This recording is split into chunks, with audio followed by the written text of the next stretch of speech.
حضرت کی بارگاہ میں کوئی شخص آیا کہ عرض کرتا ہے شیخ یہ بتائیں میں اپنے رب تک کیسے پہنچوں گا. لکھا آپ نے اس کا ہاتھ پکڑا اور ایک امیر کے دروازے پہ لے گئے حضرت. اور امیر کے دروازے کی اس وقت کیفیت کیا تھی کہ اس کے دروازے پہ ایک غلام کھڑا تھا اور اس کی ایک ٹانگ ٹوٹی ہوئی تھی.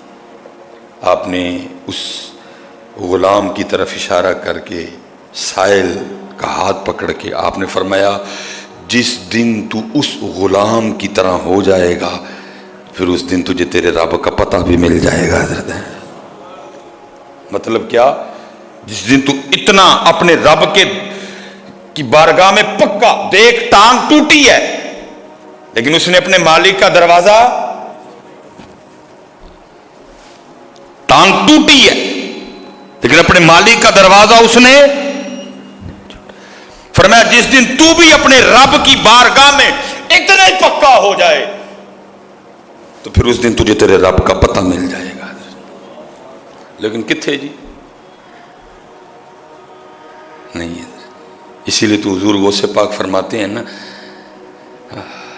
فرماتے ہیں گر عقلی چوں غافلی ہے، وہ تجھے عقل نہیں رہی. یہ حضرت ابھی تو کچھ بھی نہیں. یہ کشف المحجوب میں لکھا ہے جی حضرت سیدنا ابراہیم خواص کے بارے میں. حضرت وہ کہتے ہیں جی ہمارے حضرت شفیق بلخی کے بارے میں لکھا ہوا ہے. وہ کہتے ہیں جی ہمارے بلخ میں ابھی تو بہت اعلیٰ ٹھیک ہے، کہتے ہیں جی اتنا شدید قحط پڑا کہ لوگوں نے لوگوں کو کھانا شروع کر دیا غلے کا. یہ کشف المحجوب ہے جی. کہتے ہیں اتنا شدید قحط پڑا کہ لوگوں نے لوگوں کو کھانا شروع کر دی. کھانے کے لیے رائے کچھ نہیں. جو طاقتور تھے انہوں نے کمزور پکڑ پکڑ کے نا کھانا شروع کر دیے. کہتے کچھ لوگ تھے، میں بھی بیٹھا تھا، اور ایک نا غلام بڑا جھومتا ہوا، جیسے اس کو ٹینشن ہی کوئی نہیں، اس کو اس قحط سے کوئی پریشانی نہیں. فرماتے قحط کیا صورت اختیار کر چکا ہے، بندوں نے لوگوں نے لوگ کھانے شروع کر دی، لیکن فرماتے وہ اس طرح جھومتا ہوا بازار سے گزر رہا ہے جیسے اس کو پریشانی کوئی نہیں، اس کو اس قحط سے کوئی ٹینشن ہی نہیں، لوگ لوگوں کو کھا رہے ہیں. کہتے ہیں مجھ سمیت لوگوں کو اس کا یہ انداز، اتنا شدید قحط ہونے کے باوجود وہ اس کا جھومنا اتنا برا لگا کہ لوگوں نے اس کو پکڑ لیا اور کہنے لگے تجھے نہیں پتا اتنا شدید قحط پڑا ہوا، کھانے کے لیے سبزہ تک نہیں بچا کہ کھا کے اپنا پیٹ بھر لیں، لوگ لوگوں کو کاٹ کاٹ کے کھا رہے ہیں، اور یہ تیری اس خوشی کی وجہ کیا ہے؟ اس نے کہا بھائی میں کیوں قحط کا جو ہے نا وہ غم اپنے اوپر اوڑوں، میں کیوں پریشان ہوں قحط سے؟ کہا بھائی کیوں؟ اس نے کہا میرا جو مالک ہے وہ بڑا امیر ہے اور اس کے گودام بھرے ہوئے ہیں غلے سے. جس کے مالک کے گودام غلے سے بھرے ہوں اس کو قحط سے پریشان ہونے کی کیا ضرورت ہے؟ اب فرماتے وہ تو یہ کہہ کے چلا گیا اور میں رونے لگ پڑا.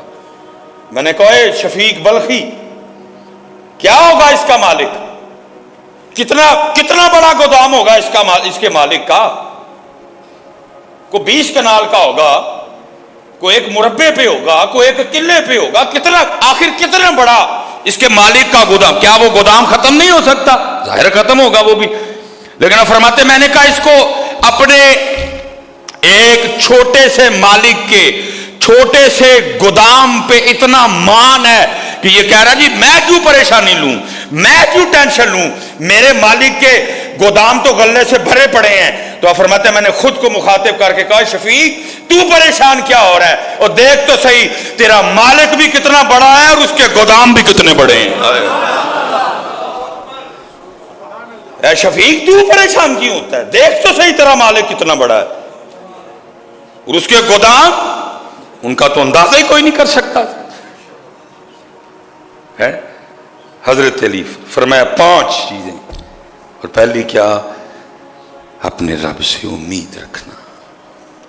امید صرف اپنے، یہ ہم جتنے پریشان بیٹھے ہیں نا وجہ کیا ہے کہ صرف اوتھے امید کوئی نہیں، باقی سارے نال ایمان اتنا کمزور ہے. میں نے لوگوں کو پورے یقین سے یہ کہتے سے نہیں پیناڈول کھا دی ہے 10 منٹ میں آرام آ جائے گا. واہ بندیا تجھے پیناڈول پہ تو یقین ہے، تجھے اپنے رب پہ کوئی یقین نہیں.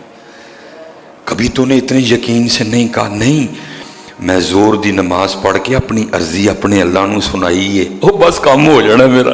میں نے کبھی سلیمان تیرے منہ سے نہیں سنا یہ کبھی. سلیمان کیا ہو گیا تیرے ایمان کو؟ میں نے کبھی تیری زبان سے یہ جملہ نہیں سنا.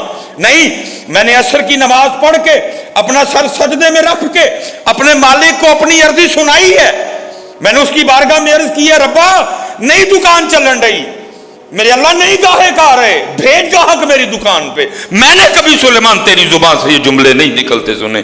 میں اپنے اللہ نو کہہ کے آیا انشاءاللہ کام ہو جانا ہے. بتوں سے تجھ کو امیدیں، خدا سے نا امیدی، بتا تو صحیح کہ کافری کیا ہے. انشاءاللہ اگلے جمعے تک اللہ نے زندگی دی تو یہ حضرت مولا مرتضیٰ شیر خدا کے کلمات ہیں. تو باقی 4 پہ انشاءاللہ اگلے جمعے کچھ سیکھیں گے. پڑھ کے تے ویخ کدی نماز، پھر دیکھ یہ نماز کرتی کیا ہے میاں. سکھ کے کدی پڑھ کے ویخ. اقبال نے اشارہ نہیں دیا تھا؟ اقبال نے کہا تھا وہ ایک سجدہ جسے تو گراں سمجھتا ہے، ویاہ لی تیر کل ٹائم، سالگرہ لی تیر کل ٹائم، یاراں لی تیر کل ٹائم، رشتہ داراں لی تیر کل ٹائم، سایاں لی تیر کل ٹائم، میچ ویکھن لی تیر کل ٹائم، جلسیاں تے جان لی تیر کل ٹائم، کبڈی ویکھن لی تیر کل ٹائم، ایڈمرالے جان لی تیر کل ٹائم. اور منوسا نہیں تیر کل ٹائم تے اللہ اور اللہ دے رسول واسطے نہیں ٹائم. پھر تیرے ٹائم کتھوں برکت؟ اس ٹائم میں برکت کدھر سے آئے گی جس ٹائم میں سب کے لیے ٹائم ہے لیکن اللہ اور اللہ کے رسول کے لیے ٹائم نہیں ہے؟ اس ٹائم میں کیسے برکت آئے گی حضرت؟ اور میں دیکھ رہا ہوں حضرت، شاید آپ نے بھی مشاہدہ کیا، اللہ دی قسم چوک کے کہنا جتنی جلدی میں نے اس رمضان کو گزرتے دیکھا میں نے نہیں دیکھا کبھی کسی کو اتنی تیز برکت اٹھ رہی ہے نا. وقت میں برکت اٹھ رہی ہے حضرت. بھائی وقت کا حال ہی ہے کہ وقت میں سب کے لیے وقت ہے، نہیں وقت تو نماز کے لیے وقت نہیں ہے. پھر اس وقت میں کیسے برکت آئے گی کہ جس وقت میں سب کے لیے وقت ہے نماز کے لیے وقت کوئی نہیں ہے حضرت. اور حضرت جی تاڑی تے چھڈو حضرت جی، ہم نے اپنی آنکھوں سے دیکھا انڈیا پاکستان دا میچ ہوئے تھے جڑے پکے نمازی نے وہ بھی گئے حضرت.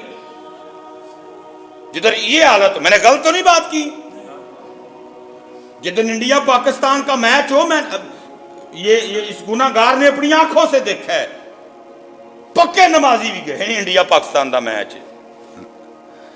جب یہ وقت آئے کہ سب کے لیے وقت ہو لیکن اس کے لیے وقت نہ ہو تو پھر اس وقت میں برکت کدھر سے آئے گی؟ یار دا رنگ، باقی سارے رنگ ختم.